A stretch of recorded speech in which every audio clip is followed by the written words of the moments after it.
Är media vänstervinklat? Detta var frågan på allas läppar efter att en norsk undersökning i veckan visade på en betydande partipolitisk slagsida bland svenska journalister. Meningarna om detta går dock isär, lika mycket som den svenska politiska diskursen. Jag heter Henrik Jönsson och jag är en oberoende libertariansk entreprenör och samhällsdebattör. Enligt en norsk medieundersökning sympatiserar 70,7% av de svenska journalisterna med antingen Socialdemokraterna, Vänsterpartiet eller Miljöpartiet. Påverkar detta mediernas budskap? Om det gör det, hur? Och vad riskerar i så fall konsekvenserna att bli? Dessa frågor tar jag upp i veckans video. Jag uppbär inget mediestöd och skulle inte ta emot det även om jag erbjöds det. Enda anledningen till att jag kan fortsätta göra aktuella videokrönikor varenda vecka är på grund av er som stöttar mig ekonomiskt via något av betalningssätten här ute till vänster. Ett stort tack till er som gör denna kanal möjlig. Är du ny här blir jag glad om du prenumererar på min kanal någonstans här nedanför. Se även till att klicka i den där eländiga klockikonen och prenumerera på mitt veckobrev så du får notiser när jag publicerar nya filmer. Vilket jag gör med kompromisslös disciplin varenda lördagsmorgon klockan 08:00 svensk tid. Idag pratar jag om ethos, logos och patos. Häng med!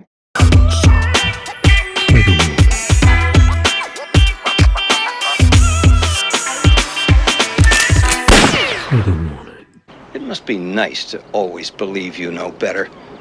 To always think you're the smartest person in the room. Det måste kännas bra att alltid veta bäst och att alltid tro att du är smartast i rummet. Så läxar den gamla journalisträven Paul Moore upp det unga stjärnskottet Jane Craig i journalistdramat Broadcast News från 1987. En av de saker som Broadcast News lyckades förutspå var mediernas övergång från hårda nyheter av den typ nyhetsankaret Walter Cronkite President Kennedy died at 1 p.m. Central Standard Time.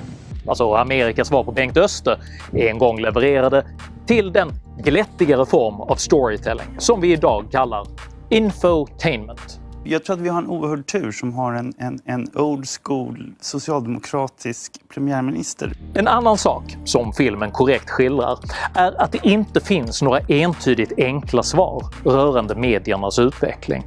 För nyhetsvärdering, paketering och leverans kan göras på många olika sätt. Men en sak är säker. Alla människor ser världen genom sina egna glasögon. Även journalister med objektivitetsanspråk.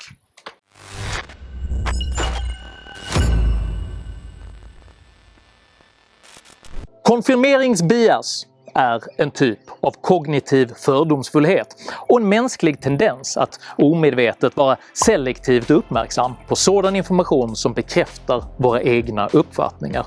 Konfirmeringsbiasen uttrycker benägenheten att tolka information på ett sätt som bekräftar den verklighetsuppfattning en person redan håller sig med och beskrevs redan 1960 av den brittiske psykologiforskaren Peter Cathcart-Wasson.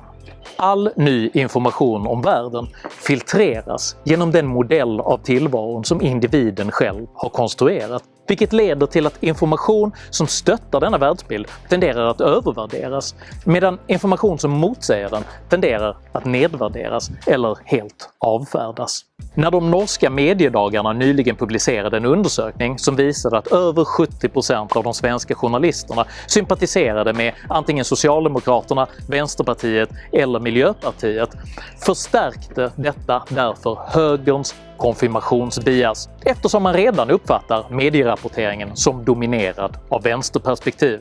Samtidigt leder detta till att vänstern avfärdar denna information eftersom man uppfattar att medierna gör ett bra och viktigt jobb redan som det är. Faktum är att undersökningen Kampen om mediebilden från 2019 visade att den svenska partibevakningen snarare hade viss slagsida åt högerhåll än åt vänster. Båda dessa perspektiv kan vara sanna samtidigt. Det är fullt möjligt att en journalistkår med stark subjektiv slagsida åt vänster ändå bedriver partipolitisk rapportering som väger över åt höger. Men denna premiss är ytlig. När brittiska BBC år 2007 genomförde en oberoende granskning av sina public service-företag fann man också att det förelåg en slagsida åt vänster. Men inte i fråga om den partipolitiska bevakningen, utan i valet av frågeställningar, utgångspunkter och i valet av vinklar. Någon motsvarande granskning har aldrig gjorts inom svensk public service. Och det finns inte heller någon instans som utvärderar huruvida man är övergripande, partisk eller opartisk i sina val av vinklar och frågeställningar. Somliga vill göra gällande att detta är granskningsnämndens uppdrag, men detta stämmer inte. För granskningsnämnden granskar endast enskilda fall utan att göra några självständiga och övergripande studier. Och de svenska mediernas ideologiska slagsida uttrycks inte heller genom partibevakningen eller i enskilda partiska inslag, utan genom den övergripande verklighetsbeskrivningen. Här är ett exempel från Radio P4 i Skaraborg. Ta tåget till Göteborg eller bussen till Jo, gratis. Det var verkligheten för skolungdomar förra sommaren, men i år finns inget statligt bidrag till sommarlovskortet efter att Moderaternas och Kristdemokraternas budgetförslag röstats igenom. Denna skildring är inte felaktig, men dess utgångspunkt är tydligt politiskt färgad. Uppfattningen att olika saker kan vara gratis är en vanlig vanföreställning inom den ekonomiskt mindre informerade vänstern. Inramningen och framställningen gör gällande att politiker har möjlighet att dela ut resekort gratis till ungdomar, men att de missunnsamma borgerliga partierna inte velat göra detta. En mer neutral framställning hade exempelvis istället kunnat förklara att resekorten inte subventionerades detta år på grund av att man valt att prioritera annan verksamhet. Här är ett annat, mer subtilt exempel från Sveriges Radio. EUs medlemsländer luras på drygt 500 miljarder kronor varje år i gränsöverskridande momsbedrägerier. Det är skattepengar som skulle kunnat gå till skolor, sjukvård och infrastruktur. Här väljer journalisten att presentera skattesmitningarna som en stöld från den offentliga sektorn, snarare än att förklara att det är medborgarna själva som drabbas, för den skatt som uteblir måste ju täckas upp av alla andra. Just synen på pengar, beskattning och det offentligas roll skildras återkommande som en kamp mellan gott och ont. Godheten tenderar att, medvetet eller omedvetet, representeras av den stora redistributiva staten, medan individualism och skattesänkningar skildras som småsint egoism, vilken hotar att nedmontera det demokratiska samhället självt. It's mine, it's all mine. De långsiktiga konsekvenserna av denna homogena konfirmeringsbias och verklighetsbeskrivning har dock allvarliga, polariserande konsekvenser.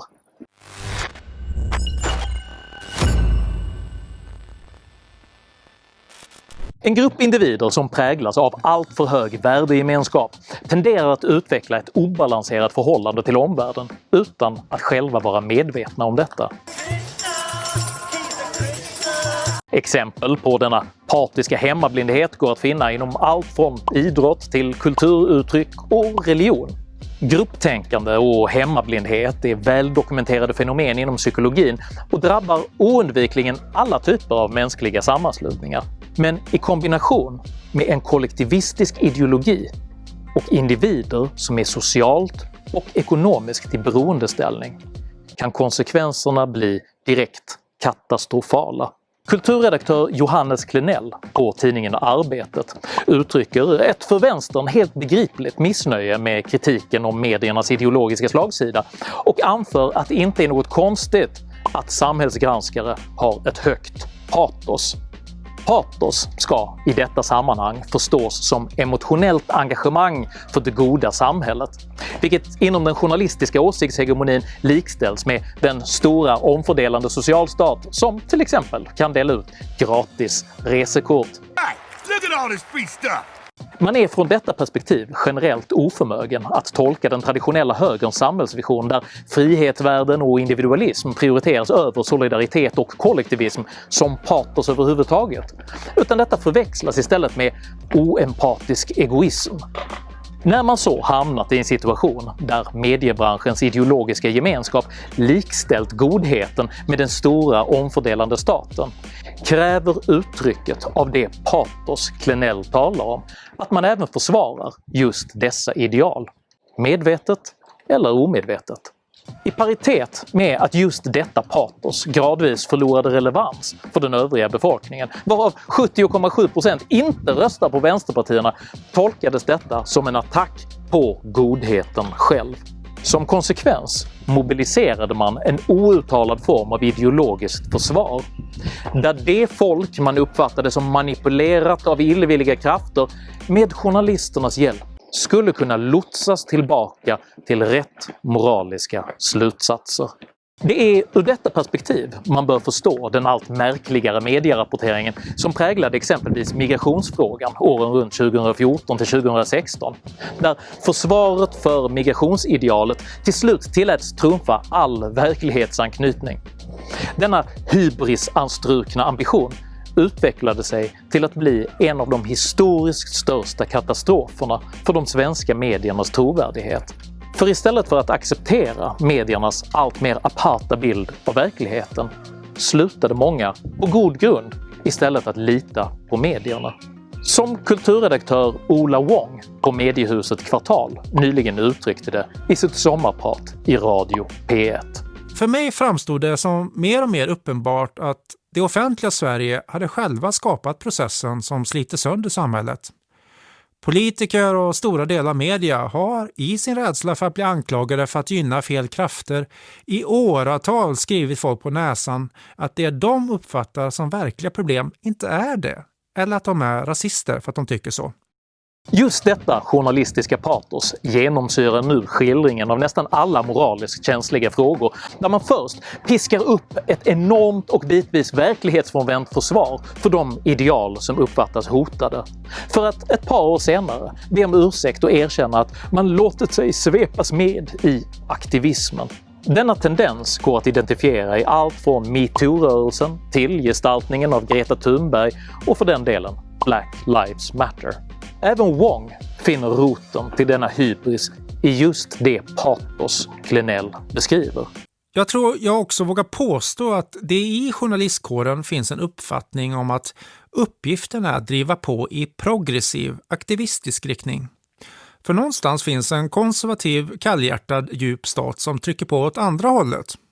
Men varför fortsätter denna impopulära aktivism att prägla de svenska medierna?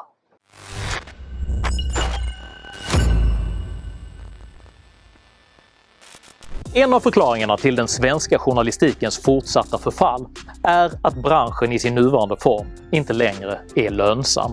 Allt fler människor slåss om allt färre jobb, resurserna krymper och läsarna blir färre och annonsintäkterna har till stor del tagits över av nätjättar som Facebook och Google. Denna beskrivning passar de patosdrivna journalisterna eftersom man då kan utmåla sig själv som offer för en odemokratisk rovkapitalism som måste bekämpas. För den som har den stora omfördelande staten som moraliskt ideal är det naturligtvis lätt att motivera de ständigt växande medie- och distributionsstöden som ett demokratiskt nödvändigt försvar för den samhällsengagerade journalistik man själv företräder. Men detta är inte hela sanningen. För en lika stor bidragande faktor är att just det patos man hela tiden försvarar av allt fler upplevs som irrelevant och förljuget. Enligt forskningsinstitutet SOM har som konsekvens exempelvis förtroendet för public service bland högersympatisörer fallit med 19% under den senaste undersökningsperioden. Det finns hos den patosdrivna journalistiken en stark önskan att bekämpa denna förtroendemässiga kräftgång med exakt samma metoder som man tillämpade i migrationsfrågan och ännu tillämpar i nästan alla moraliskt känsliga frågor över hela debattspektrat. De som förlorat förtroendet beskrivs som lättmanipulerade fårskallar, vilka journalistiken nu måste lotsa tillbaka till rätt moraliska slutsatser. Man inser inte att det är just denna fostrande ambition som är själva roten till förtroendekrisen. För exakt ingen konsumerar media för att bli moraliskt förbättrad av journalister.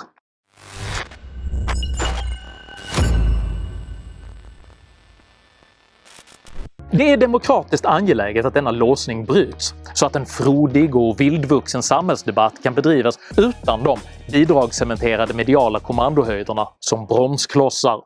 Jag har i denna video illustrerat hur den patosdrivna journalismen med bidragsstöd institutionaliserat en homogen och ideologiskt vinklad verklighetsbeskrivning, och hur denna verklighetsbeskrivning alienerar en allt större del av sin publik. För oavsett hur mycket samhällspatos den samlade svenska journalismen än må ha, blir all kommunikation till pannkaka och förtroendeförlust om retorikens andra två poler ignoreras. Etos och logos. Patos representerar den känslomässiga argumentationen och bygger på att predika det emotionella budskapet. I den journalistiska kontext som jag just beskrivit handlar detta alltså om den stora välvilliga statens solidaritet och jämlikhet. Logos-argumentet representerar förnuft och logik. En logosdriven retorik präglas av rationalitet, pragmatism och konkret nytta. Logos fordrar mätbarhet, dataunderlag och vetenskaplighet. Etos-argumentet gäller avsändarens egen trovärdighet. Är du som talare värd att lyssna på? Ytterst vilar all argumentation på talarens etos, det vill säga den personliga auktoriteten. Svensk journalistik präglas av ett patosöverskott och ett underskott på logos och etos. När Dagens Nyheter exempelvis framställde Sandviken-rapporten som att man tjänade 500 miljoner på migrationen och SVT talade om kompetensregn, var detta en form av förfalskad logosargumentation. När man lät påskina att skogsbränderna år 2018 var en akut konsekvens av klimatförändringar, var detta en form av förfalskad logosargumentation. När man etablerar absurdistiska språkliga begrepp som att grupperingar bråkar med grupperingar, att bilar börjar brinna och att stök ibland leder till stickskador, då gör man sig skyldig till en form av förvanskad logosargumentation. Allt detta skjuter avsändarens etos i sank. Oaktat hur mycket patos du än må ha, faller din trovärdighet när du blir påkommen med att uppsåtligen förvanska information på ideologisk grund. I en värld som präglas av digital globalisering, där människor kan välja bland all världens medier, blir frågan om etos allt mer central. Vem är du? Och varför ska jag lyssna på just dig? Och det räcker inte att besvara denna frågan med att du är en bidragsfinansierad ledarskribent på en medelstor svensk tidning. För oavsett om du har 70,7% samhällspatos överlever inte ditt etos utan ett rakryggat och konsekvensneutralt logos. Tycker du att bidragen till den svenska mediebranschen bör strypas för att möjliggöra djupgående förnyelsearbete?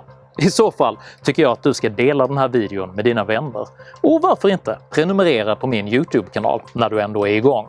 Har du egna exempel på när svenska medier offrar logos för patos skull? Dela i så fall gärna med dig i kommentarsfältet här nedanför. Jag uppskattar all respektfull kommunikation.